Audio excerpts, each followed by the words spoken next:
Hello student, आज हम moment of inertia के टॉपिक में डिस्कस करेंगे परपेंडिकुलर एक्सिस थ्योरम। इस लेक्चर वीडियो में हम देखेंगे कि किस तरह से परपेंडिकुलर एक्सिस थ्योरम का प्रूफ किया जाता है। तो चलिए अब स्टार्ट करते हैं।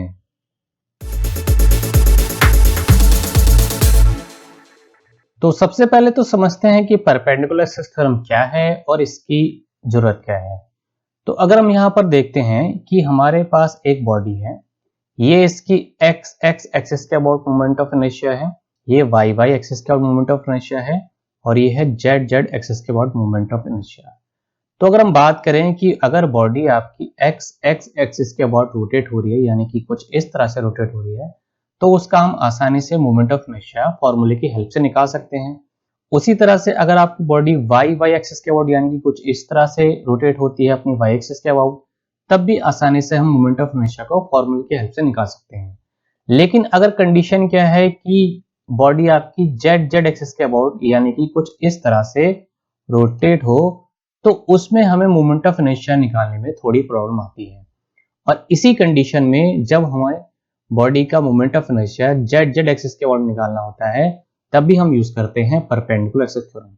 अब यहाँ पर कंडीशन है कि परपेंडिकुलर एक्सिस थ्योरम का हम तभी यूज कर पाते हैं कि जब आपकी बॉडी तीन में से दो एक्सिस के अबाउट क्या हो, सिमेट्रिकल हो। जैसे कि ये बॉडी है, तो ये एक्स और वाई के अबाउट अगर सिमेट्रिकल है, तभी हम क्या निकाल सकते हैं कि जेड एक्सिस के अबाउट मोमेंट ऑफ इनर्शिया की कैलकुलेशन इसमें कर सकते हैं। तो अगर हमें दोनों एक्सिस के अबाउट मोमेंट ऑफ इनर्शिया पता है, यानी कि एक्स एक्स एक्सिस के अबाउट मोमेंट ऑफ इनर्शिया पता है, उसी तरह से अगर वाई वाई एक्सिस के अबाउट मोमेंट ऑफ इनर्शिया पता है, तो तीसरी जो एक्सिस के अबाउट हमें निकालना है जेड एक्सिस के अबाउट मोमेंट ऑफ इनर्शिया, उसका फॉर्मूला होता है I Z Z equal to I X X plus I Y Y. यानी दोनों एक्सिस के अबाउट हम मोमेंट ऑफ इनर्शिया को कैलकुलेट कर लेंगे और उन दोनों को ऐड करेंगे तो हमें तीसरी एक्सिस के अबाउट मोमेंट ऑफ इनर्शिया मिल जाएगा।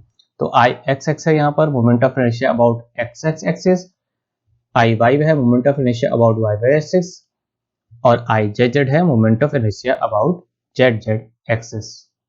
तो आइए इसका प्रूफ देखते हैं अब। तो हमारे पास तीन एक्सिस हैं, O X O Y and O Z. इसमें हमारे पास एक एरिया है ए, जो कि ओ एक्स और ओ वाई प्लेन में रखा हुआ है। अब इस एरिया ए में एक छोटा सा पोर्शन हमने कंसीडर किया है पी, और पी का जो हमने एरिया लिया है वो है डी ए। अब पी की अगर हम कोऑर्डिनेट्स की बात करें, तो ओ एक्स एंड ओ वाई में कोऑर्डिनेट जो इसके होंगे वो होंगे एक्स एंड वाई। ठीक है, यानी कि पी ओ वाई से एक्स दूरी पर है एंड ओ एक्स से वाई दूरी पर है। और जो थर्ड एक्सिस है इसमें जेड, उससे हमने माना है कि जो पी की डिस्टेंस है वो है आर, यानी कि यहाँ पर जो ओपी है वो है यहाँ पर आर। अब यहाँ पर एक ट्रायंगल हमें मिल रहा है ओपीएम। तो इस ट्रायंगल में अगर हम देखें तो ओपी यहाँ पर हाइपोटेनस है, पीएम परपेंडिकुलर डिस्टेंस है और ओएम जो है वो यहाँ पर बेस है। तो अगर इस ट्रायंगल में हम पाइथागोरस अप्लाई करें तो हम लिख सकते हैं OP square is equal to OM square plus PM square. OP की वैल्यू क्या थी यहाँ पर आर, तो ये लिख सकते हैं हम R square is equal to X square plus Y square. OM यहाँ पर था आपका एक्स और पीएम था यहाँ पर वाई, तो R square is equal to आ गया X square plus Y square. अब हमें पता है कि मोमेंट ऑफ इनर्शिया का फॉर्मूला होता है एरिया इनटू डिस्टेंस का स्क्वायर, यानी जो एरिया है वो उसकी रोटेशनल एक्सिस से कितनी डिस्टेंस पर है उसका स्क्वायर।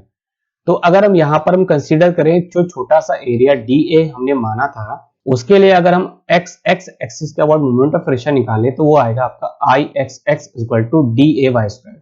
यानी ये इसकी एक्स एक्स एक्सिस है और ये है पी, पी का एरिया तो है डी ए और पी की जो डिस्टेंस है इस वाले एक्सेस के साथ वो है वाई।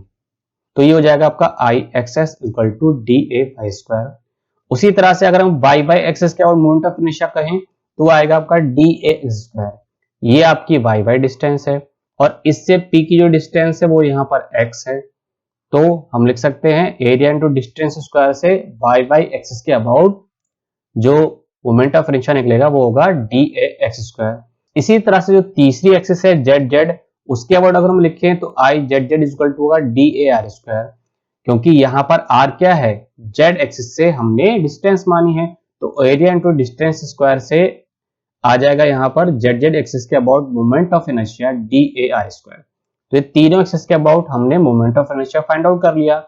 अब यहाँ पर जो आर स्क्वायर है उसकी जगह हम पुट करेंगे R square equal to X square plus Y square. तो पुट कर देते हैं, तो यहाँ पर आ जाएगा I Z Z equal to D A, और यहाँ आर स्क्वायर की जगह पुट कर दिया X square plus Y square. ये हमने पहले प्रूफ किया था ट्रायंगल में। अब ब्रैकेट को ओपन कर देते हैं, तो यहाँ पर आ जाएगा D A X square plus D A Y square. अब डी ए एक्स स्क्वायर तो हमारा क्या था यहाँ पर आई वाई वाई, और डी ए वाई स्क्वायर क्या था यहाँ पर आई एक्स एक्स। तो वैल्यू यहाँ पर पुट कर देते हैं, तो इक्वेशन बन जाएगी I Z Z equal to I Y Y plus I X X. इसको अरेंज कर लेते हैं, तो ये फाइनल जो इक्वेशन हमें मिलेगी वो होगा I Z Z equal to I X X plus I Y Y. और यही जो होता है ये होता है परपेंडिकुलर एक्सिस थ्योरम में जो फॉर्मूला यूज किया जाता है। तो इस लेक्चर को मैं यहीं पर एंड करता हूं। आई होप आप सभी को ये लेक्चर पसंद आया होगा। तो प्लीज इस लेक्चर वीडियो को लाइक करें, अपने दोस्तों के साथ शेयर करें, और अगर अभी तक आपने इस चैनल को सब्सक्राइब नहीं किया है तो प्लीज इसे सब्सक्राइब कर लें, क्योंकि इसी से मुझे मोटिवेशन मिलता है कि मैं आपके लिए इस तरह के और लेक्चर लाता रहूं। Thank you.